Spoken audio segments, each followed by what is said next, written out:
জীবনে সফল হতে হলে ডাক্তার, ইঞ্জিনিয়ার কিংবা বিসিএস ক্যাডার হতে হবে। আসলে কি তাই?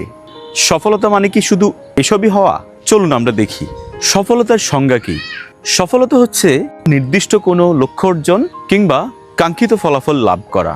অর্থাৎ যে কাজটি আপনি করছেন সে কাজটি করার মাধ্যমে ব্যক্তিগত সম্পত্তি অর্জন করা, আর্থিকভাবে সচ্ছল হওয়া এবং পরিপূর্ণ মানসিক শান্তি লাভ করা। এটি হচ্ছে সফলতার চূড়ান্ত রূপ। আপনি একজন কৃষক হয়েও আপনি একজন সফল মানুষ হতে পারেন। অর্থাৎ সেই কৃষিকাজ থেকে যদি আর্থিক সচ্ছলতা আসে এবং আপনি যদি মানসিকভাবে পরিপূর্ণ শান্তি অর্জন করেন, সেক্ষেত্রে আপনি সফল মানুষ। আবার আপনি একজন ব্যবসায়ী হতে পারেন কিংবা অন্য যে কোনো পেশার মানুষ হতে পারেন। তবে সফলতার জন্য একাডেমিক শিক্ষাটা অবশ্যই জরুরি। কেননা আপনার যখন প্রাতিষ্ঠানিক শিক্ষা থাকবে তখন আপনি সফলতার যে পথটা সেটি খুব সহজে আপনি খুঁজে পাবেন। সফলতা নির্দিষ্ট কোনো পেশার মধ্যে সীমাবদ্ধ নেই।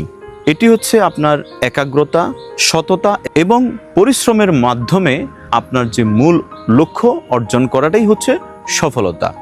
সুতরাং সফলতাকে কোনো নির্দিষ্ট গণ্ডির মধ্যে আবদ্ধ রাখা যাবে না। আপনি যাই করছেন সেটি বৈধ যে কোনো কিছু সৎ উপার্জনের মাধ্যমে, কঠোর পরিশ্রমের মাধ্যমে চূড়ান্ত লক্ষ্য অর্জন করাই হচ্ছে সফলতা। আপনার সর্বাঙ্গীন সফলতা কামনা করছি।